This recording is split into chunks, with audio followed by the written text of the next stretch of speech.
Well,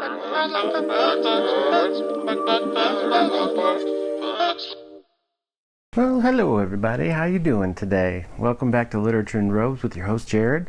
Okay. I'm going to be reviewing a somewhat well-known series called the Murderbot Diaries by Martha Wells. She's kind of got this reputation mostly from this series. I found out about this through booktube channels and whatnot, and a lot of the reviews for it were pretty glowing. And then there were also reviews for it that were kind of meh. People weren't really into it, and I could see kind of where they're coming from. But as we go through this, we'll just kind of talk about the whole series today. Not really going to pick apart each one because I've been reading this series like a gap filler for a couple years now, and I've just recently finished reading the last two, Fugitive, Telemetry and System Collapse, and they were entertaining. I can say that the books get better as they go along. The first book, All Systems Red, was a Hugo Award-winning book, and it pretty much put this character on the map. It was this really short, punchy novel that introduces you to the Murderbot, which is neither male nor female. So it kind of leaves that for you to fill in the gaps for that. I personally, for some reason, I see the Murderbot as a female. A lot of people see Murderbot as a male, and actually in the new show, I believe they've chosen a male actor to play the Murderbot, Skarsgrrrddd. And I hear that the show is pretty funny, which it lends itself to. There's sort of a humor component. The Murderbot is infamously known to be into daytime dramas, not anything that we recognize. And as you can imagine, a Murderbot, which is a programmable security unit where they're used to either protect humans or to attack them and keep guard over them, depending on the situation. And this Murderbot finds itself becoming free of its chains. So there's some parts of the Murderbot that are human and some part that are cyborg-like, android-like in a way. Come quietly or there will be trouble. I still think of it as a her, but this Murderbot, something happened to its regulating chip. It's what they call the governor. She becomes sentient in a way, but for some reason this Murderbot is free of restraint, and it's kind of like a Johnny Five short circuit type thing where Murderbot is able to make their own decisions, and they're perfectly fine with that. And so the adventures kind of open up into this character that's doing their own thing, but at the same time getting involved in all these intergalactic heists or mysteries, or it can be involving humans, which Murderbot really could care less about, even though that is her prime directive to keep them safe. Ew.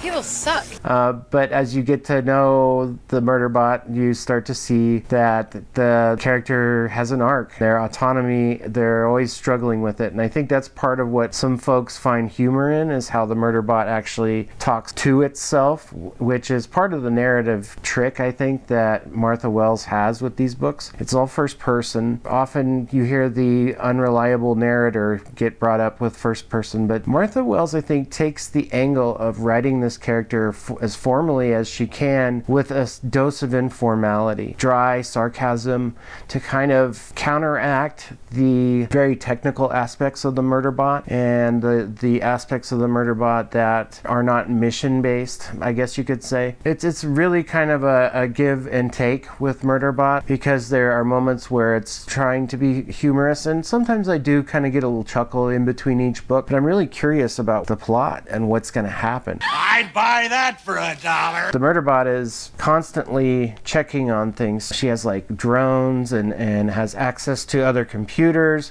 because she's a living computerized human being type thing, you know. So Martha Wells does a really good job of creating what the Murderbot can and can't do, where the Murderbot can be creative or not so creative. The Murderbot definitely takes a beating. It's not like this super perfect hero, interacts with other humans or doesn't.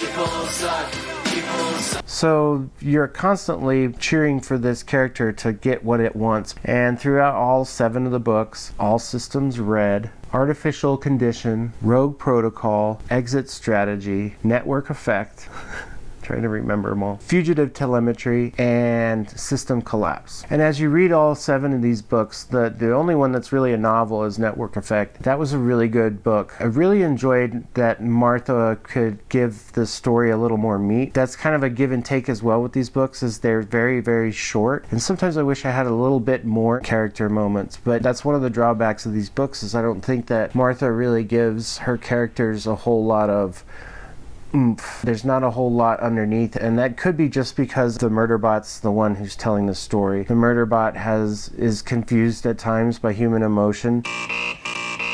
So it may not be an appropriate vehicle for describing human interactions, human emotions, but there is a monitoring of sort. You are aware of these things, but you're very, very much inside the mind of the Murderbot. Network Effect was great because it brought all the first 4 novellas into focus and gave you something to really kind of celebrate the Murderbot through. She must be bad. And then I just blazed through these last 2, and it's been a lot of fun. A solid little novella with plenty of action. I still get a little bit distracted by some of the humor that she tries, the sarcasm, the afterthoughts that sometimes occur. There's a lot of hit and miss. For me, unfortunately, there were a lot of more misses. I could tell what Martha Wells was trying to do, but I was looking more for the action. I really enjoyed that bit of it. There was a slow cook for a lot of these little novellas sometimes, and once you get into the middle of it, to just get a grasp of what the world is, what kind of antagonists are out there, what the Murderbot's really up against. I don't know, they're pretty consistent books. From book 1 all the way to book 7, you do notice an expansion of the cast of characters. Not all make it. Some are these private corporations and entities. Kind of reminds me a little bit of The Expanse by James S.A. Corey. There is some humanity in these books. It's not just straight up science and tech and computers and bang, bang, bang, bang, bang. So,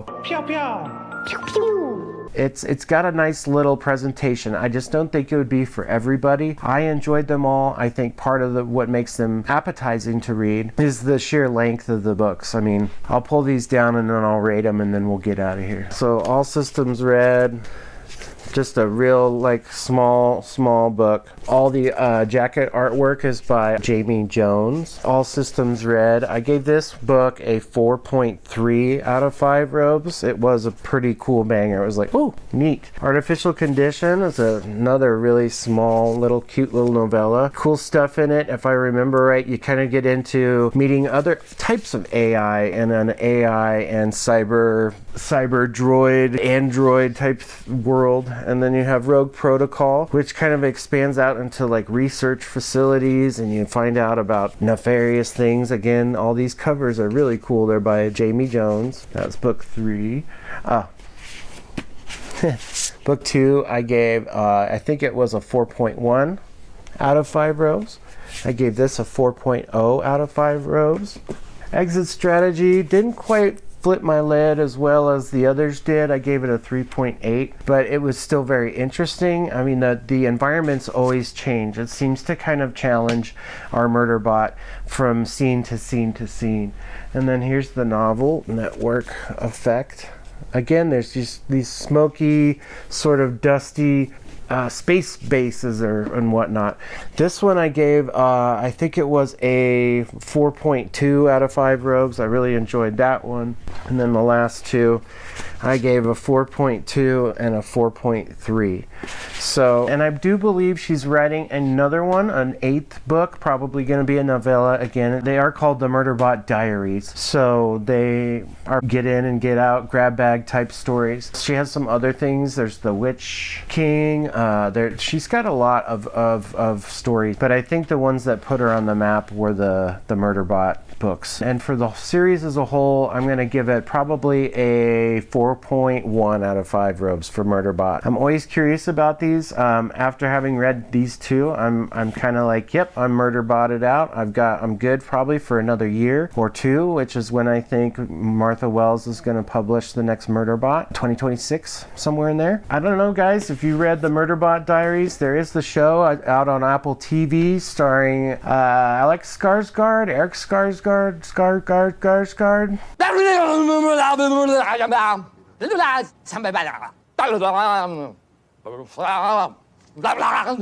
I heard the show's pretty funny. I hear they're pretty short episodes. I like that actor. I may go ahead and check that one out. Now that I've read up to all the Murderbot Diaries, if I want some more Murderbot, maybe I can just go watch that show. So I'd buy that for $1. hey guys, thanks for checking in. Letting me know what you think of these. Whether it's good or bad. Try not to spoil too much in case anybody's trying to consider whether or not they want to read these books. But let me know what you think in the comments, guys. Like, blah, blah, blah. Words are your second language, sir. Like, subscribe, do all them things, ding oh mang nung no. And remember, keep reading.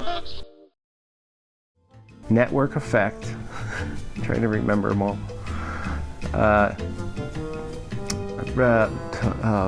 Martha Wells created this rogue exit telemetry. Fugitive telemetry.